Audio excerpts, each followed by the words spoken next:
Welcome to the BFit Blueprint Podcast. We're your hosts, Cody Israel and Brad Durham. For all you BFit members and beyond, this is where we break down the blueprint to building a healthier, stronger you. In every episode, we share actionable tips, expert advice, and real stories to inspire you to level up your mind, body, and lifestyle.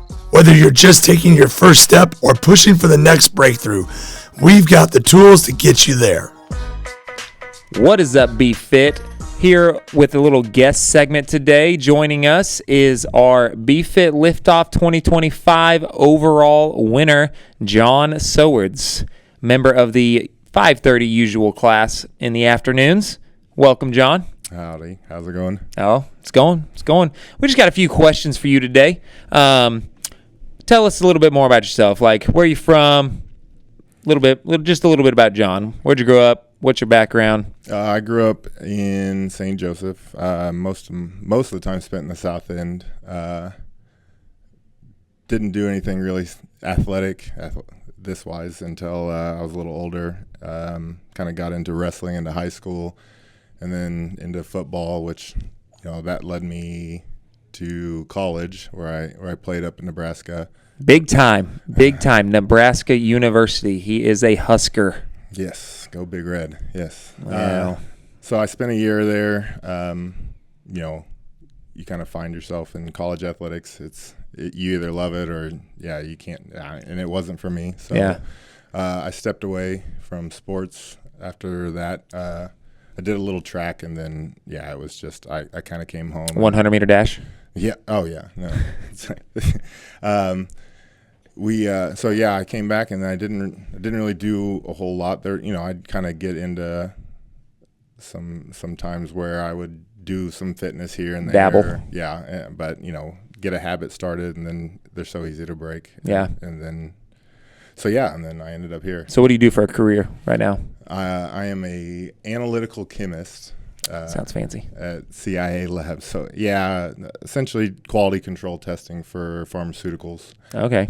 So like contract prescription stuff and. So animal health, human health, and some very random things. Our company actually helped formulate Poopery, if you've ever seen that. It's one of those, you spray it in the toilet before you go. Oh, okay. Interesting. It's random. It's different. It's challenging. So I enjoy it. Okay, awesome. So I guess you kind of got into fitness in a way through your sports background. You had is that would you say how you kind of were introduced to fitness? I think we were talking about this the other day, where we're kind of the last generation of outside kids. Mm-hmm. There was 3 boys in our neighborhood, and we always, it's competing in basketball. We had football. We actually had a neighborhood wrestling team, or not team, but matches. WWE style. We had a belt. So we did a lot of stuff like that. So I knew I was. So it wasn't really organized fitness. Not starting out. No. Uh-huh. I mean, there was some. I did some basketball, a little baseball, but it was never super serious about any of it. So how did you get into like gym fitness? Was CrossFit kind of your first introduction into that, or? Well, so when I got to high school, I'm a little older. Weightlifting wasn't as mainstream as it is now. I don't think. Yeah, I mean, our gym at Benton was about the size of this room, probably. And this is not a big room. No. So we had, I think, 2 benches and 1 squat rack. I mean, not a whole lot of bare stuff minimum. To go with, right? And there wasn't any classes for it. There wasn't any. It was there for use. So my dad talked a lot about his weightlifting and showed off his old pictures. So somehow or another, I kind of wanted to follow in his steps in there. Yeah. And so I was the guy who, during PE class, when everyone went and played basketball, I was like, can I go down to the gym? And so I would go down and, throw together some lifts. And then, the internet wasn't as. Yeah. Did you have any idea what you were doing? Or just like starting out? Winging No, I knew what a bench press was. So I bench pressed 3-4 days a week. Yeah. I mean, You'd bench. I didn't like squats, so I didn't squat. I can definitely tell. Yeah. And then, I'd go to, we'd go to the store, and I'd go I'd go to the magazine section. We'd find the Men's Health. And I'd look at, the big bodybuilders. I had to do it back in the day. Here's a workout plan for you. And so I'd write some down, memorize whatever, and I tried to follow that for a little while. Yeah. But, yeah, just constantly benching and then throwing in some other stuff here and there. Nice. So how did you end up getting into CrossFit? So a guy. How long ago was that as well? It's been about 2.5 years now. Okay. I'd been getting asked to come here for probably 2 years before that, even maybe. And of course, there's always that stigma with CrossFit. It's dangerous. It's silly. It's going to get you hurt. It's bad for you. What would you say about that stigma? Would you say that ranged true or not in this case? Oh, I think not in my case. I mean, it can be if you're doing it wrong. I think that's the important part. But I mean, you can make CrossFit whatever you want to make it. And I'm obviously not the guy who's going to be doing 100 pull-ups in 2 minutes, but I like the strength side, so I focus on the strength side, but I still get a little bit of everything, and I feel. I play softball a lot on the side, so I can tell you since starting CrossFit, I run around the field and I don't feel worn out. I hear all my buddies complaining about aches and pains and well, if we all played pitcher, then maybe we wouldn't be complaining about aches and pains. Well, if if you catch more balls, you wouldn't have to run as much. Well, I can't hit home runs every swing, John, so I got to run a little more than you. Well, that's the trick. That's why I get strong, so that way I don't have to run as much. That's a fair point. Yeah. I can't argue with that. Okay, so we kind of got your introduction, kind of got into that. Talk a little bit about the liftoff. What were your numbers at the liftoff? And for those that didn't know, the liftoff here at the gym, you had an hour to complete you can call it a max or at least a heavy back squat, a heavy strict press, and a heavy deadlift. So you had an hour to complete all of those. So the total, I think, was 1380. 1380 combined. I want to say. So I was going for 1400, which would have been a 3 lift PR. But it was 700 on the deadlift. 700 pounds. 450 on the squat and 230, I believe. 235, wasn't it on the strict press? 235. Yeah, So that's what the math checks out. 1385, yeah. 700 pounds, everybody. That is picking up like a car, half of a car. It's getting pretty heavy at that point. Wasn't there some controversy with that lift? There was a little bit, yes. Wasn't the bar misloaded at one point? It was misloaded, and I was preparing for the 700, and we all got lined up, and I pulled it off the ground, and everyone, a bunch of people are congratulating me and telling me, yeah, good job, and I'm looking down, like, this doesn't seem right. Turns out he went down in weight from his previous lift. Yes. Somehow he went from 655 to like 615. We stripped the weights, and we were 90. I think we were 6'10", so 90 pounds short. And it was. We looked at the clock, and it was okay. Well, we just got to load this now and go. Like, I don't have time to mess around. So I think 2.5 minutes later, after doing that, I don't even know if it was that. It was quick turnaround. Yeah. Man, that's a lot of weight. Okay. Well, what's it take to fuel, the muscles behind all of that weight? What during your because I kind of got an idea. Like, you tend to go into a massing season, a bulking season, and a little bit of cutting season. I believe you were bulking going into that lift off. What kind of did you pay attention to your nutrition much, or kind of what was kind of the fuel behind the fire on that? I mean, yes. We call it a dirty bulk. I would try to eat as much as I could of anything, but there's always focus on the meats for sure. Getting that protein in. You'll hear about that a little bit later on in this podcast. Yeah, I mean, we've talked about this where I always have my protein shake with me. I make sure I get the 50 grams in there. My lunch is usually at least 100 grams. Of protein? Of protein. That they say what? So the target is what? About 1 gram of protein per body weight to gain muscle. Yep. And so 280 grams is a lot of protein to try to get in a day. So there was a lot of chicken. Yeah. Yeah. I luckily caught a deal at Walmart and had. Is that the 10-pound bag deal? Yeah, the 10-pound bags of chicken for $1. So he got 100 pounds of chicken For $10. $10, yeah. Oh my gosh! I think I went back and bought another 50 pounds, like once I could. And put he it didn't in my even cart. text me. Yeah, he didn't want me to get any gains. No, I got to keep all those in myself. Yeah, It's a competition. Yeah. Okay, well, what's the goals now? Current goals and then long-term goals. After the liftoff, post liftoff, 6 months. What are the goals now, and then what are the long-term goals, whether it be strength or just overall? So, like right now, the goal is to kind of drop some of that winter weight, and that's where it's hard, is keeping the protein up while cutting the calories. So a lot of leaner meats. I've been eating some steaks at night. When I do try to get extra, I actually found out about a protein chili. Kind of a you sent me that. Chili. You sent me that, yeah. But chili in itself is kind of just high protein anyway. Yeah. It's a lot of protein. That's basically all it is. Throw some beans in there. Throw some beans. Lots of beans, which I'm not a fan of, but it's you're a child, John. It's the goals, You gotta get that fiber. But yeah, so cutting some of that down. But yeah, I mean the strength is always still a goal. I mean 400 on the bench press is obviously 400. What's your bench press right now?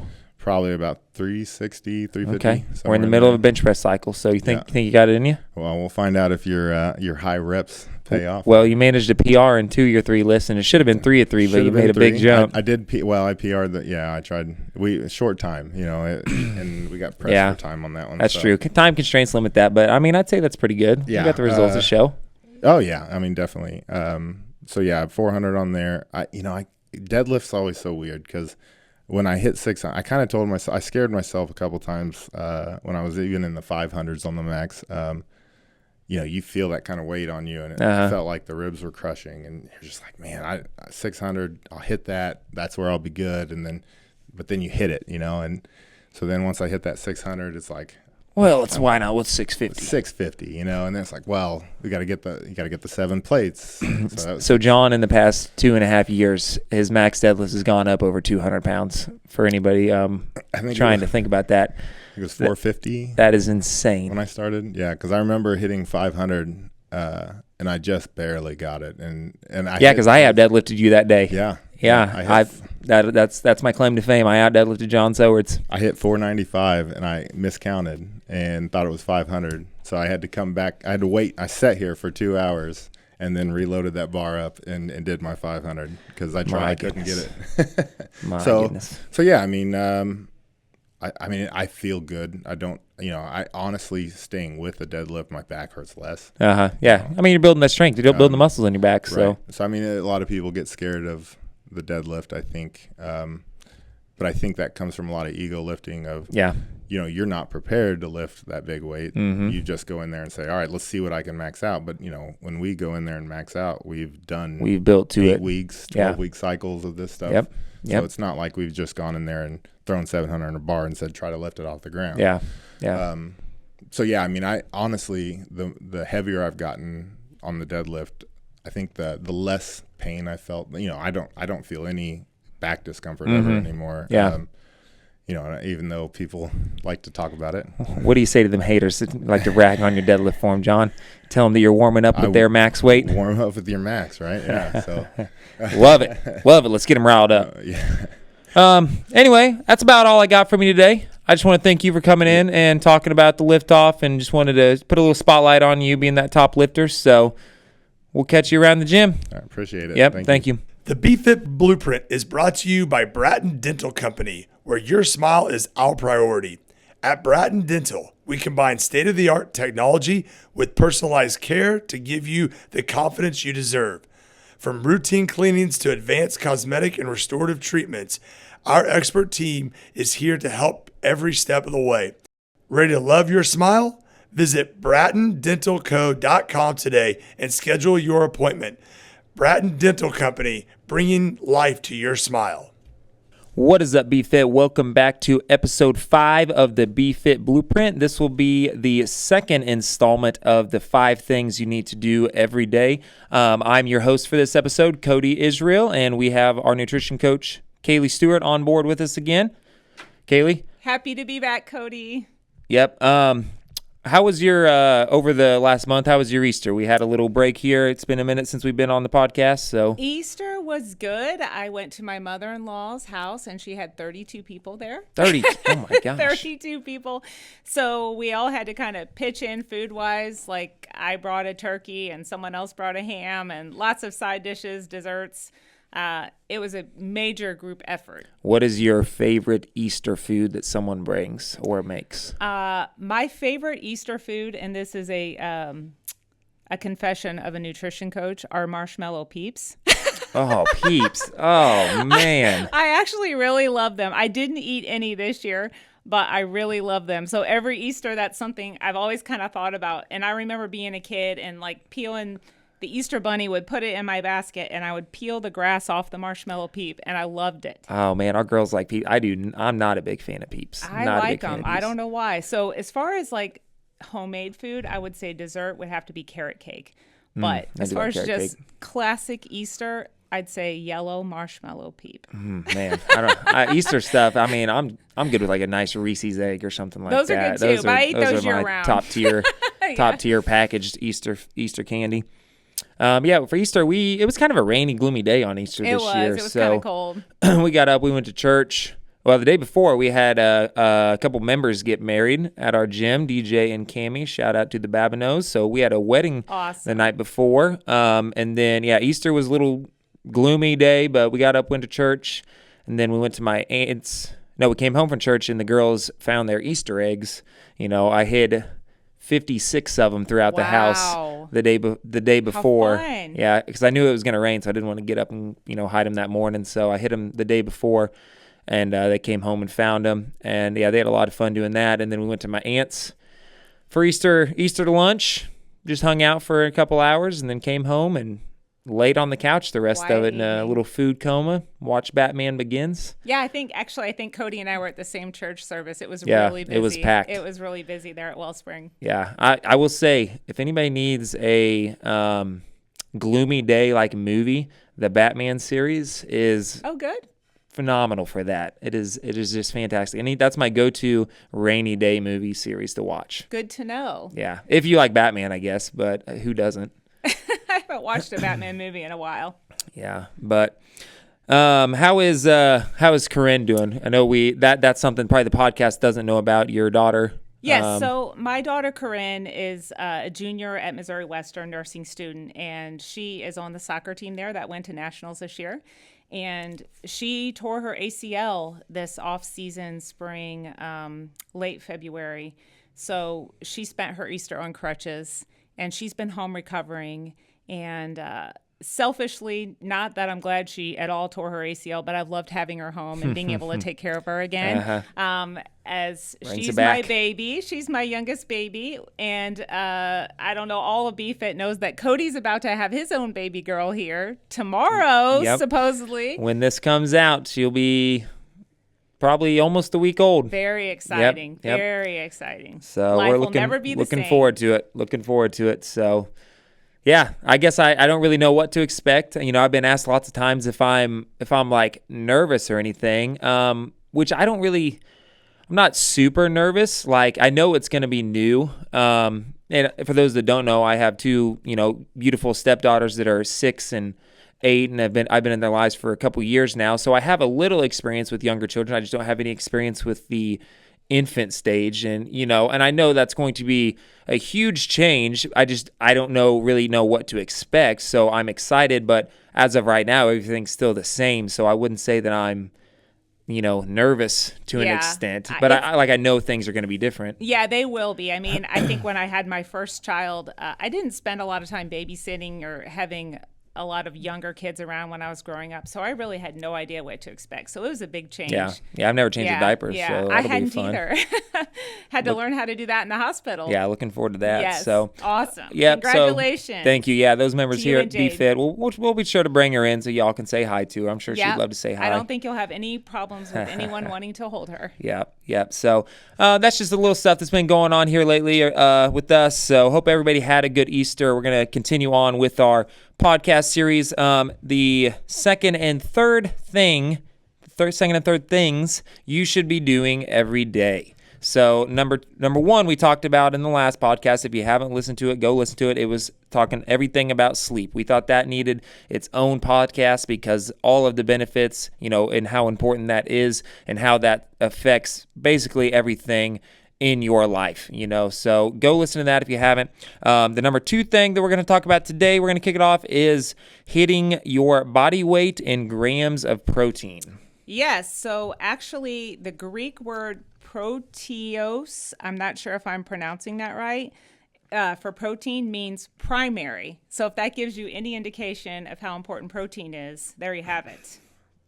Yeah, protein is one of the 2 essential macronutrients, the other being fat, and if you didn't know, there's 3 macronutrients. There's carbohydrates, protein, and fat. So if fat and protein are essential, carbohydrates are not essential. So you do not need carbohydrates to live a fulfilling life. However, they do taste delicious. They do. And I think, Cody, you know this firsthand because you've done the carnivore diet. Yep, we've done carnivore a handful of times for a month. I've never done that, but...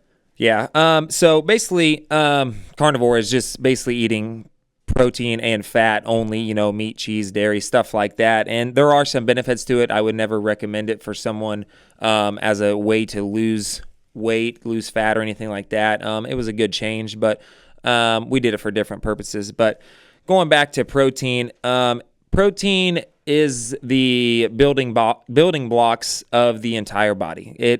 Basically, you need protein to function.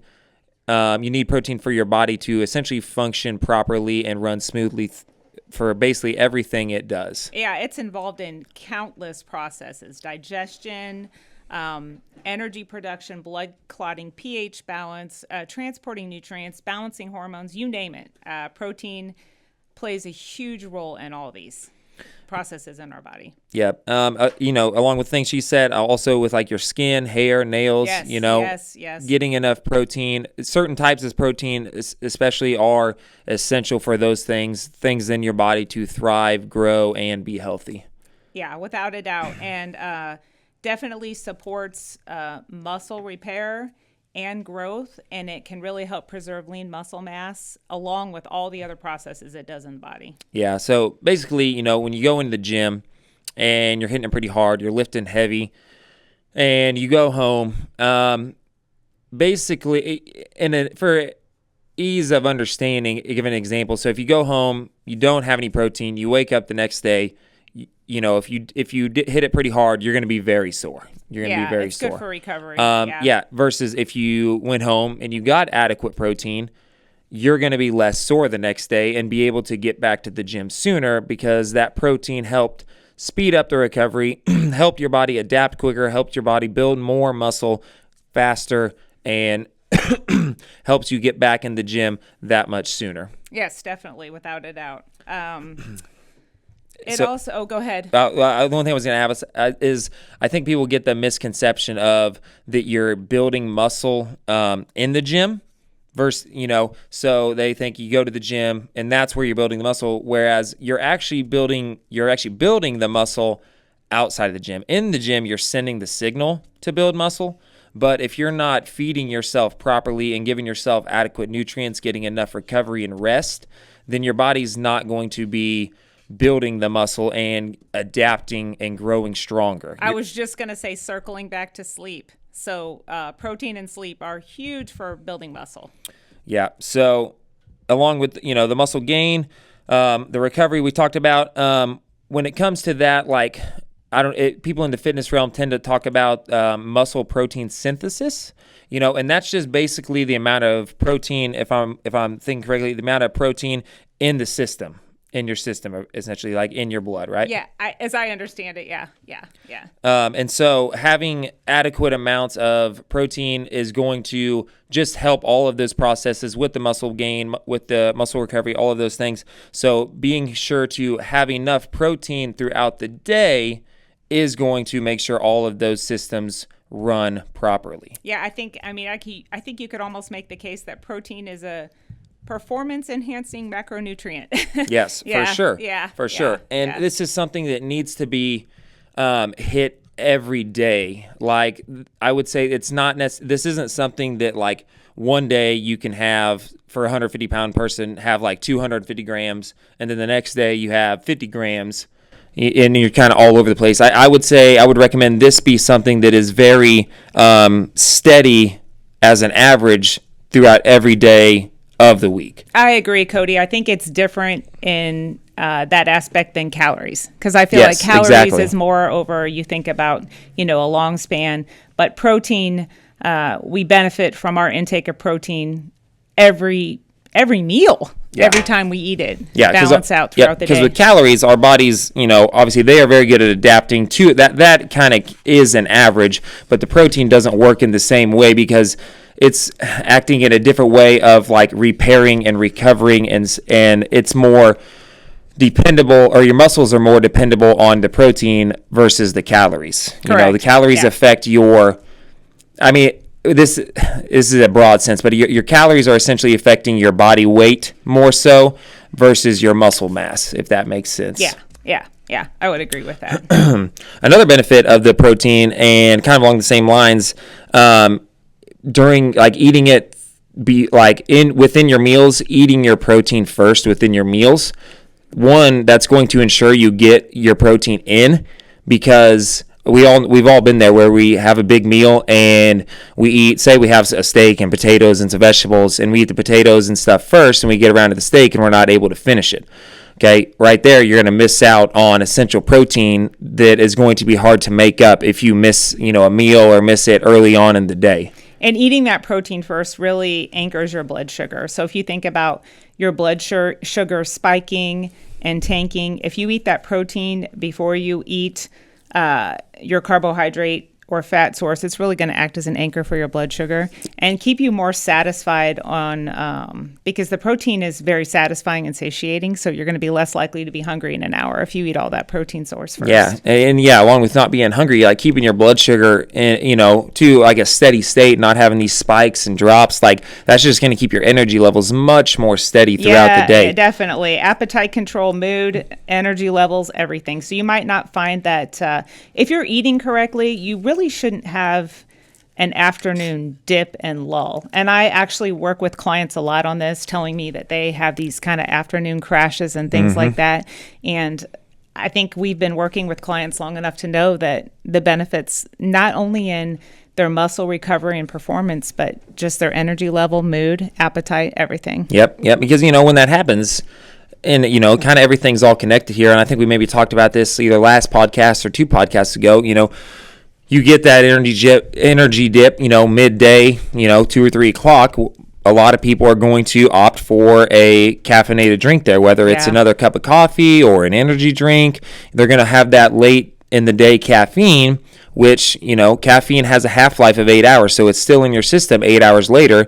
And if you have that caffeine at 3 o'clock and you're trying to go to bed by 8 o'clock, that caffeine is still in your system. It's going to affect your ability to go to sleep, your sleep latency period, and affect your quality of sleep early on in those sleep stages when you get that deep sleep. So you're going to be less recovered if you're not able to get enough sleep.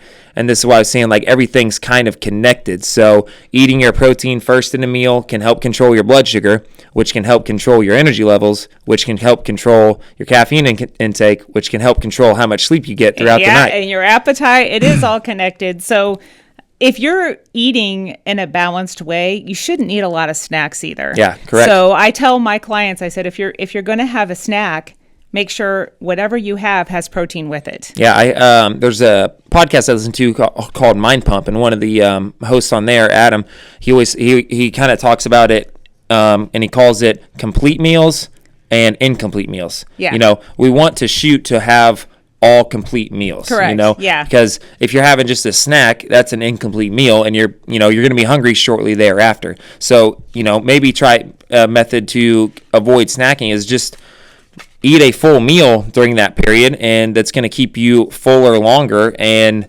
you're going to be more satisfied throughout the day doing that, then eating, a small snack here, a small snack there, you're just going to end up keep going back and back and back for snacks. Snacking on carbohydrates actually just makes you hungrier. Yeah.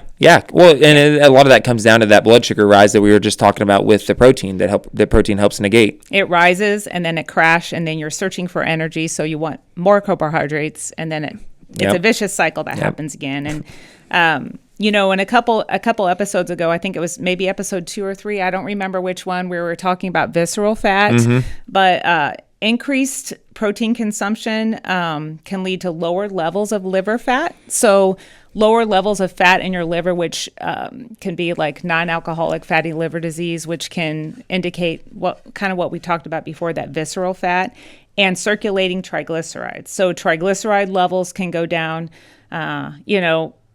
Those triglycerides and visceral fat are really kind of the baseline for metabolic dysfunction. So when you start seeing those creep up is when we start seeing things kind of go awry. Yeah. So, and that's kind of the importance as well that we talked about, I think, in that same episode of, having your levels checked. That way you at least have a baseline. Yeah. Because, even if you fall in that normal, quote unquote, normal range, if, 2 years ago you were like in the low normal range and now you're still in the normal range, but you're at a high normal range, there's a negative trend happening there, and something probably needs to be addressed, and you can catch it before you go into that non-healthy range. Yeah, and I encourage you. So conventional medicine might have a recommendation of like a triglyceride level under 150, but ideally we want to see that maybe under 80. So, just being aware of some of those numbers, because some of those can really creep up on you. And one day you're fine, and the next day you're pre-diabetic or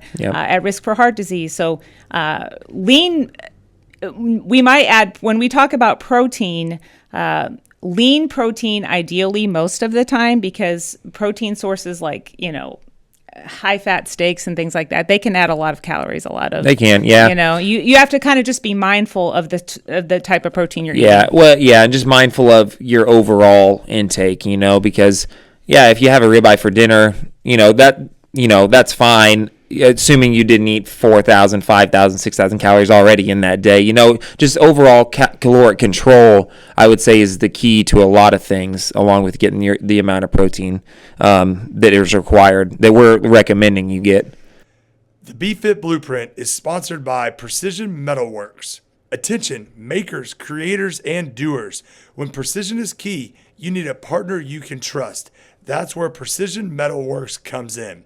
With decades of experience crafting high-quality custom metal components, they bring your vision to life with precision engineering, unbeatable craftsmanship, and a commitment to excellence. Whether you're in aerospace, automotive, or looking for that one-of-a-kind custom project, they've got the tools and experience to get it done the right way the first time. Don't settle for less. Choose Precision Metalworks, where innovation meets precision. Visit precision-metal-works.com today, and let's build something amazing together. So, Cody, what do you think about how much we need today? I know you and I have talked about this a lot. I'm big on the just one. I'm big on the blanket statement of 1 gram per pound of body weight. Just so the research, ranges from a little bit less than that, probably around 0.7, 0.8. But a blanket statement, that way people can avoid math. And it's just simpler to calculate in your head. It's just 1 gram per pound of body weight. It's like you weigh X amount, you're shooting for that amount of protein. Because even then, if you fall a little bit short of that number, you're still getting the minimum amount required. Yeah, and if you've seen an RDA for protein, it's really abysmal. It's very, very, very low. And it's basically in place just to prevent us from not having these bodily functions that Cody and I talked about. So the RDA is probably less than half of what we would recommend that you get. Yeah. And, and again, it kind of goes back to what I was saying with the calorie control. Like, especially for someone who's dieting, like making sure you get adequate protein is going to keep you fuller longer. But it's also going to ensure, especially if you're an active person, lifting weights is going to ensure you don't lose a lot of muscle mass. Lifting weights is going to help send that signal to preserve muscle mass, but making sure you eat enough protein is going to be key in preserving and potentially even gaining muscle mass, depending on where you're at in your deficit. But along with that, like more protein in a deficit leads to greater losses of fat mass versus muscle mass. I actually recently just had a client that hadn't been on the Hume scale in a while, and that client, we've been working on increasing protein, keeping with the workout, and that person stayed the same weight, but kept telling me that their clothes were fitting better. And we got on the Hume scale, and she had gained 4 pounds of muscle. That's awesome. And weight was the same. Yeah. So it was insane. So I mean, that's an 8 pound. That's an 8 pound flux right there. So she lost 4 pounds of fat mass and gained 4 pounds of muscle mass. So that is really dialed in with protein. Yeah, and someone on the scale might, if they're not looking at like lean mass or body fat percentage, like, man, I'm not losing any weight. My weight staying the same, but diving into the numbers deeper, like that is a huge change. That is a multiple percent change in body fat. And that is the benefit. And I know everyone may have a love-hate relationship with it, whether it's perfectly spot on or not. The Hume scale can really kind of give you a little bit of insight. At least gives you direction. Yeah, it gives you a direction. So if that same person had weighed on their scale at home, they might feel super discouraged not seeing that. So that's huge. So case for protein. And also every day you're not always going to hit that 100% of your body weight goal. But with my clients, I kind of tell women in general as a baseline, 100. If things are crazy or rocky and you can't get that body weight, maybe 100 grams. It's a really, depending on their size, it's a really kind of a simple target to make as a minimum. And usually when they hit that 100, they go over. Yeah, and I would also say, add to my point, like it also, I guess that blanket statement 1 gram per pound, but it also depends if I'm talking to a person like, where are you at now? Yeah. So if someone's eating 40 grams of protein now and they weigh, 160 pounds, I'm like, okay, it's going to be hard to get 160. Let's shoot for 80. Yeah, let's shoot for 100. Let's step our way up there. It's kind of like everything else. It's baby steps. You have to, and you don't know unless you track. Yeah. So sometimes you have to start by tracking just to see where you're at. You may be getting more or less than you thought. And honestly, you don't even just track your protein. That's all I would ask. That's at least to get an idea is just tracking your protein. And like we'll talk, I guess we can get into a little bit like tips with getting that much protein would be to start your day with a big bolus of protein. I think that's probably the most important time to get it. And this, I personally I'm challenged with this a lot because I don't have a big appetite in the morning, but it's really important at that time. Yeah, because you got to think, if you don't eat protein, till lunch, okay, your day is severely limited on how much protein you can get in the shorter amount of time. So say that's 8 hours, and if you're trying to get over 100 grams, that's 2 meals that are 50 grams of protein. Yeah. And that's pretty hard to do, especially for a female. It's really hard. So making sure you can start your day off with, anywhere from 30 to 40 grams of protein is going to get you a huge step ahead in the game of making sure you get in enough protein throughout the day. And we really like you to get that protein from natural sources. Definitely food first is kind of our idea, but it is okay sometimes to supplement if you need to with protein shake, a good quality one. If you have any questions about that, you can come and find us. But sometimes that's really especially helpful in the morning if you're in a hurry or if you're hungry or don't have time to fix a high protein breakfast. That can be a really good way to kind of get that in, or post workout even. Yeah. So. Yeah, I always tell people, like, I think one a day is acceptable. Yeah. Now if you're relying for protein shakes to get all of your protein bars, the protein snacks, like the very processed types of protein, then that's where I would try to steer someone kind of away from that. I'd be like, hey, let's try to opt for more whole foods just to avoid the more processed stuff. Just because we talked about that on a previous podcast. That's just going to they engineer those foods very well to make you want to eat more of those types of foods and more processed foods. So the less of those we can consume, I'm not saying never eat them, but the less of those we can consume, probably the better. Yeah, and some of the lower quality protein shakes that you can get that are easy have a lot of additives and artificial sweeteners and things like that aren't really great for you. So that's kind of why we want to steer you away from those all the time. Like I said, I have a couple good quality ones that I recommend, but sometimes it's necessary. I think on a personal level, I probably take in about maybe 3 protein shakes a week just to kind of fill in the gaps is what that looks like for me based on my schedule. But just to give you kind of an idea of, how frequently. And protein bars, once again, like Cody said, really processed. Some of them actually have a lot of sugar in them. I've had clients that bring them into me that have 30 or 40 grams of sugar. Those are usually the cheap protein bars or the Gatorade bars. And I'll say protein drinks like that.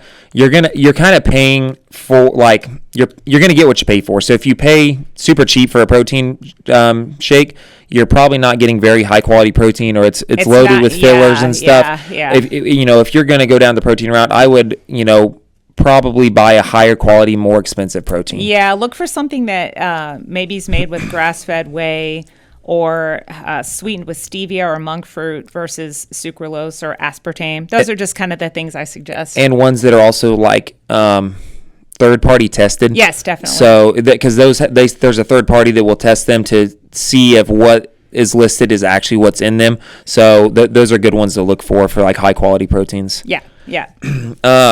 I just got a question. So, being a female, what give me a sample day for you on getting your protein in. So, a breakfast, a lunch, a dinner.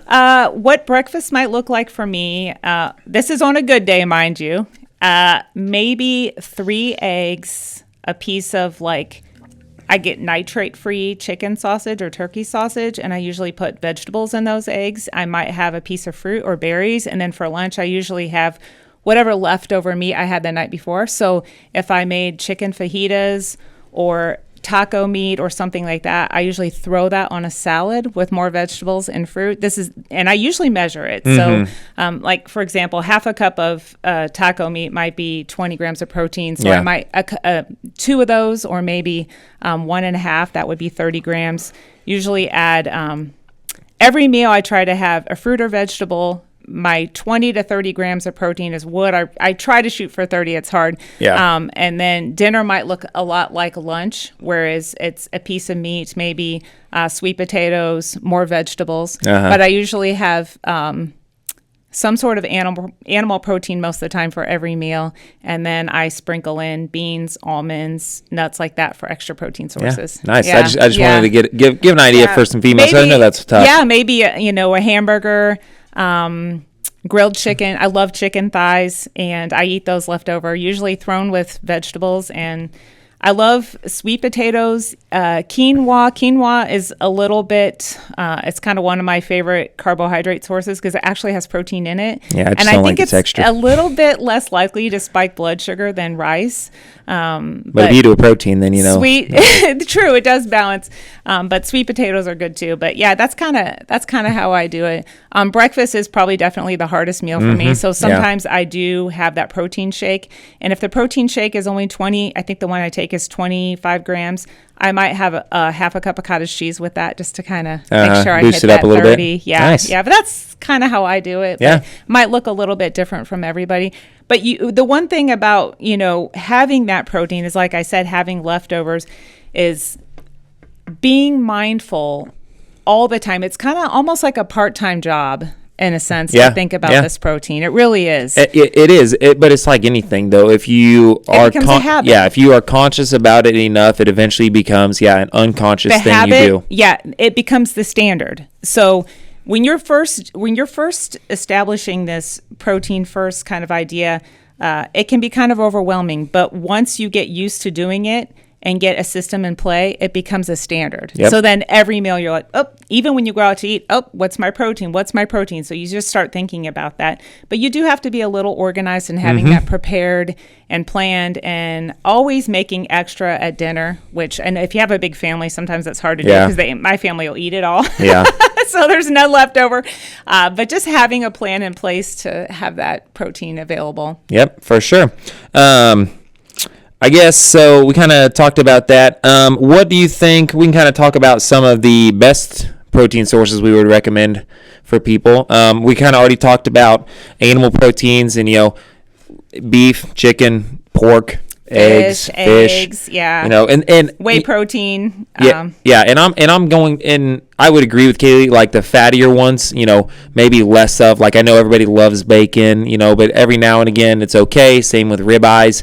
I would say majority of the time opt for a little bit leaner stuff, like maybe on your burgers 85-15 or 90-10. Stuff like that. And then chicken is a phenomenal source of protein. My favorite is boneless, skinless chicken thighs. Yeah, I like it with the skin on because I feel like if you cook it with the skin on, it's really like tasty. But yeah, I mean, the skin definitely adds some, a saturated fat component. I just think boneless skin chicken thighs, chicken thighs are my favorite, actually. Yeah, like I love them. They retain like almost all the flavor, and then they have a fractional amount more of fat than chicken breast with so much more flavor. Yes, I agree. Chicken legs are good too, actually. The drumsticks? And chicken wings. Chicken wings. Drumsticks actually are pretty lean, actually. Yeah, they're not bad, and they're super convenient to eat and pretty simple to prepare. So that's something I make in a big batch, and I actually have even eaten a chicken leg for breakfast before. So one chicken leg, I think, has 15 to 20 grams of protein. So for breakfast one day, I had a chicken leg, and my family thought I was crazy. But and so those are stuff that you could opt for like your lunches and dinners, or sometimes breakfast in a pinch. The BFit Blueprint is brought to you by the Colony House, where furniture shopping is as comfortable as the pieces you'll find there. With the best selection of furniture and mattresses, they make it easy to love coming home after a long day of crushing your goals. Want to elevate your living space as much as your fitness goals? Head to Riverside and Frederick for a personalized shopping experience you'll actually enjoy at the Colony House in St. Joseph. But, and then I guess we could talk about some breakfast food, traditional, like whoever really came up with the term breakfast. I don't think there's necessarily breakfast foods. I just don't like the term because I'll eat eggs for lunch. I'll eat eggs for dinner, stuff like that. But eggs are a great option. Greek yogurt. Greek yogurt's great. You can put some actually protein powder mixed in with that. Yes, and that adds a lot of protein. I like the Oikos 000s or the Ratio. Like those are some really good brands that are high quality protein. And that's another thing. The yogurt is a very high quality protein with some prebiotics in it that most people, I think, it's pretty easy on their stomach. Yeah, I think so too. It's fermented dairy, so usually has a less impact with the lactose. Yeah, and then you mentioned cottage cheese. Cottage cheese is all the phenomenal protein source. All the time. And then I think one that is underrated, and especially if you can tolerate it, just plain milk. Yeah. Milk is a very complete protein source. 80% believe is casein, so it's kind of slow releasing, but it has 20% of the whey protein, which is more faster acting protein. So and I think you and I were talking about this the other day.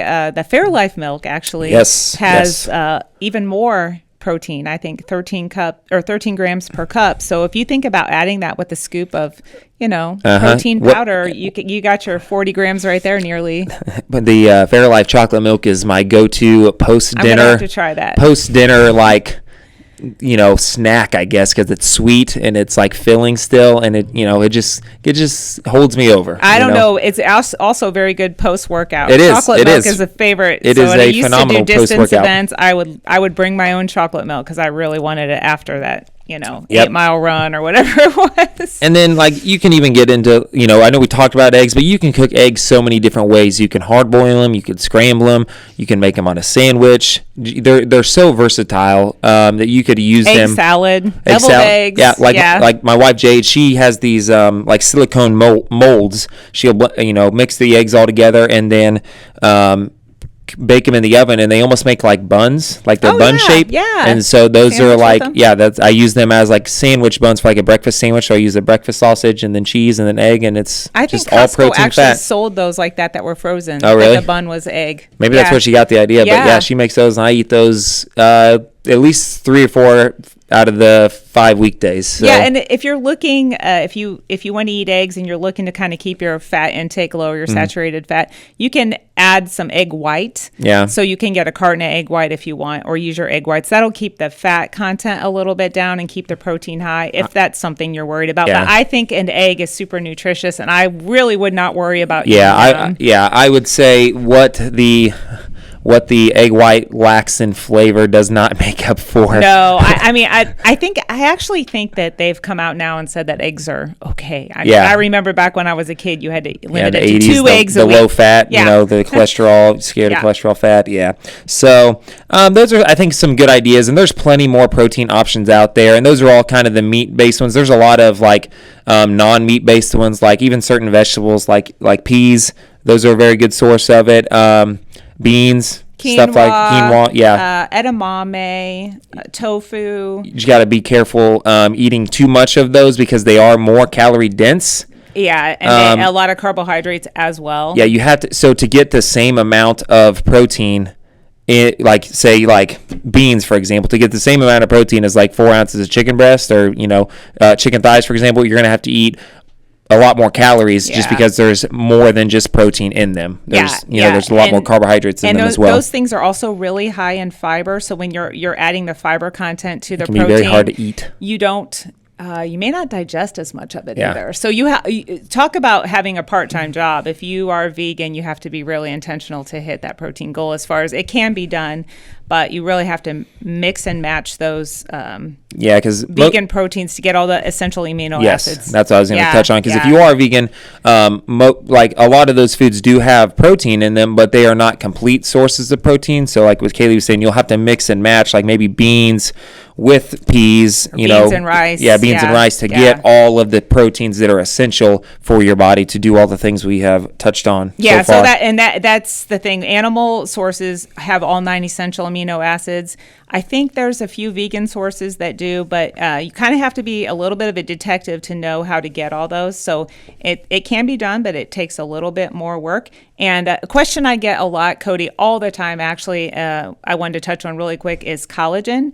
So collagen is missing one of the 9 essential amino acids. So I'd say you can, for everybody out there asking if they can count collagen, I think you can, but it's not a complete protein source, if that makes sense. And it has its own benefits when it comes to like hair, nail, skin, joint health, bone health. It is phenomenal for all of those things, but pairing it with a complete protein source would be the most ideal way to use it. Right. So throwing it in a protein shake or something like that would be a great way to get that. And just mentioning bone health there, we meant to touch on it earlier, but talking about as we age and bone health, protein is, I would say, even more important as we age than as we are younger, because osteoporosis, our bones get more brittle as we get older, and just making sure we eat enough protein. I would say working out and eating enough protein helps maintain our bone strength and muscle strength as we grow old. And it is so much more important when we are older than, at the age that I am now. Yes. With age, we become more and more anabolic resistant, which means we have greater difficulty gaining muscle, which I know firsthand.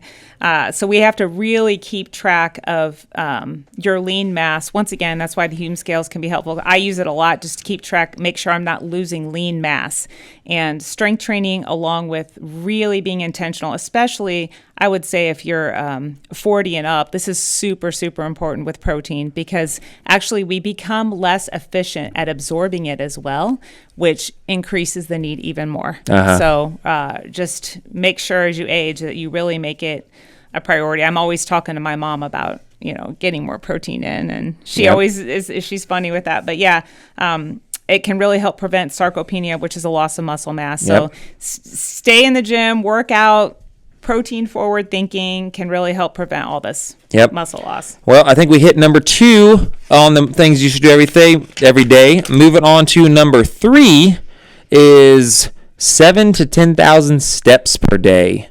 Essentially just making sure you have some light movement throughout your day often. Yeah, and I think so many times when I have clients that come in that want to focus on weight loss, and we talk about diet, we talk about getting in here to the gym, but I think a big piece of what they're missing is step count. Because really you can burn more increasing your steps than you can in an hour workout throughout the course of the day. Yeah, especially, within a given hour, you can for sure burn more calories just walking for a whole hour than you can just lifting weights. Now, in the long run, I would argue the opposite. You're going to burn more building more muscle. Yeah. But also, like, just walking is the easiest form of exercise there simple, is. yeah. You know, most everyone can get up and go on a walk and just get some steps in, and 7,000 to 10,000 steps a day might, and it can be a lot for some people, but really that's, I don't know, that 1 hour walk is about 3,000 to 4,000 steps depending on how quick you're walking. So being able to carve that out or break that up into segments throughout the day. Maybe it's what we recommend is going on like a short walk after each meal. So if you're able to go on a short 10 to 20 minute walk after each meal, you're going to knock out multiple thousands of steps right there. Yeah, so even talking like we were before about blood sugar balance, like frequent movement, frequent walks can really help offset, blood sugar spikes. Yeah, especially like, our protein digests from the top down. So, after we eat, if we just sit here in a chair, our food is not like digesting, it's just kind of sitting in our stomach. When we get up and move, essentially we're moving our body. That's almost like, I don't know how to give like an analogy. Our muscles are like massaging our digestive system, helping our organs move that food through our body. It's sending a signal to your body to burn energy. Yeah. Simple as it is. You know, when you get up and move, whether you're walking or whether you do, sometimes if the weather's bad, I'll just do like 10 air squats or whatever if I can't get outside. Well, that's what the research is shown, that like after a meal, just getting up and doing 10 air squats affects your blood sugar by a significant amount. Helps you keep from getting that dip in blood sugar post-meal. And I get a lot of people, this time of year here, we're coming up on May here in Northwest Missouri, so there's really no excuse to not get outside. Oh, it's beautiful outside right now. I think that there's really not much excuse to never get outside. I'd say year round it's important to get outside if you can, unless it's below zero or something like that, but your body will adapt to the temperature outside. But there's a benefit of being outside just alone. Getting outside, especially getting in the sun, is going to get you some natural vitamin D that is essential for your body, but it's also going to just improve your overall mood. I think most people probably experience this, spending a day cooped up inside. It feels just kind of, your mood is just kind of down, versus a day that you've been outside in the sun a little bit. You just overall mood just feeling better throughout the day. I would agree with that. And I also think we talked a lot about sleep and the importance of being outside and how that sun exposure can impact your melatonin. So getting that natural light first thing in the morning. So maybe that looks like, a 5-minute walk in the morning, a 5-minute walk at noon, a 5-minute walk after work, whatever, just getting outside, getting that sun exposure, just being close to nature, really beneficial. Boosts your metabolism, helps with your blood sugar, promotes synovial fluid, which helps your joints.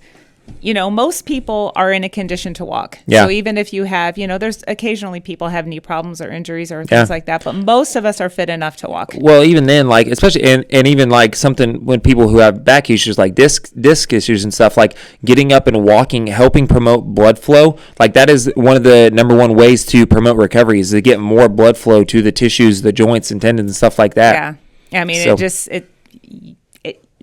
There's not really a downside, unless you're walking maybe like 30,000 steps, or like doing, there are potential drawbacks to like weighted walking if you're not used to it on your joints, but just getting up and walking more tends to have positive effects only. Like, more steps is associated with, I believe the study is anything over 8,000 is 50% lower risk of heart disease. Yeah, 50% lower risk of heart disease and cancer, lower all-cause mortality, and then what was it, over 12,000? Over 12,000, 65% lower risk of cancer or heart disease. 65% is a massive number. And this study was done by the National Institute of Health, I believe, over a course of 10 years. So they followed like, I think, nearly 5,000 people for 10 years. Yeah. And I think that it's pretty significant. And they also noted, everybody, that the step intensity was not as important as the step number. Yeah. So power walking. It doesn't have to be fast. If power walking, you get more bang for your buck, but it's not necessary. Yeah, it's not necessary. The same amount of steps will get you pretty much the same benefit. Yeah, it's a little bit shorter time period, but it's just a little bit easier and less strenuous on your body just to walk at a casual pace. Yeah, and it's easily trackable as well. There's a lot of trackers out there, inexpensive pedometers. A lot of people have Apple Watches, Garmin watches, easy to keep track of. Yeah, and if you don't have one, you don't have to get one, especially if you know you're a person that moves quite a bit. But you also might be surprised on how little you move, or if you're someone that moves a lot, you know, moving a lot may not be as beneficial for your goals, depending on what your goals are. But if you are someone, you know, trackers can be very beneficial. And even if they're not 100% accurate, they will at least show you trends in like how much movement you are getting throughout the day. Because some of them might pick up on, like, if you're in a car turning a steering wheel or something like that, it can pick up movements. Because I know it does. Funny, because for me, I have a little racing simulator at home, and if I wear my watch while I'm on the wheel, turning the wheel, it'll count it as steps. So I have to make sure that I take my watch off so that I'm not jacking up my step numbers. So that's kind of funny. Yeah. So just a heads up for anybody that might be have noticed, out there racing. But I don't feel guilty about this. I have noticed that if I'm working out here at BFit and I'm doing the ski erg or the rower, it actually counts it as steps. But I'm not feeling guilty. Yeah, because it's going to be, it's probably about the same amount of energy. Yeah, like same thing with like jumping rope. Every time you flip your wrist, it's going to count that as 1 or 2. So basically, move a little bit more. Walking throughout the day is going to be beneficial for you. And basically every aspect, for your mood, for your long-term health, your metabolic health, your cardiorespiratory system, creativity, and use it as a time for building relationships as well. Me and my wife Jade, we like to use walks, as a time where we can just go on a walk and connect with one another and just talk about things that are going on. And it might just be something casual that happened today, or it might lead into something to where we can, get on a deeper level with one another, more intimate level with one another, and it just helps build our relationship even stronger. Yeah, and if you need an excuse to go for a walk, get a dog. Yeah. My husband, now she's almost 8. 7.5 years ago, begged me to get this German Shorthair Pointer we have, who is a very high energy hunting dog. And she requires lots of walks for us to keep our sanity. So that's really a great way for us and her to keep her sanity. Yeah, we almost decided to get a dog at the same time we're getting a baby, because why not? Well, hold on. The thought process is we're gonna be one of us is gonna be up anyway with the baby. The other one might as well get up, take the dog out, and then by the time we just go back to bed, and it's all taken care of. So you'd like to think so. Versus getting a dog at a different time where you have the baby and then the dog. Why not do it at the same time? Make them overlap and just have. It's like potentially having twins. Yeah, potentially poor sleep for a shorter amount of time. So you never know. But we didn't end up doing that. So not yet, at least. Yeah. Well, definitely the dog will keep you moving. Yep. So I think that's about covers both of the things we wanted to talk about today. Coming up in our next podcast in June will be the final 2 things, the final installation of our series, talking about getting enough water throughout the day, and talking about daily gratitude, which the more I've thought about it, I want to dive into that one a little bit more, because I think that plays a much larger role than it's kind of I think it overlaps with mindset a lot, I believe. Yeah. So a couple things on the horizon here at BFit. We do have Murph coming up on Memorial Day, May 26th. We'll have more information out about that, but that concludes episode 5 of the BFit Blueprint. We will catch you back in June for episode 6. I'm Cody. This is Cailie. We'll see you next month. Thanks, guys. Bye. Thank you. Thanks so much for listening to the BFit Blueprint podcast. If you would, please subscribe, like, comment, and share on Spotify, Apple, or YouTube, or whichever platform it is that you listen to the BFit Blueprint podcast.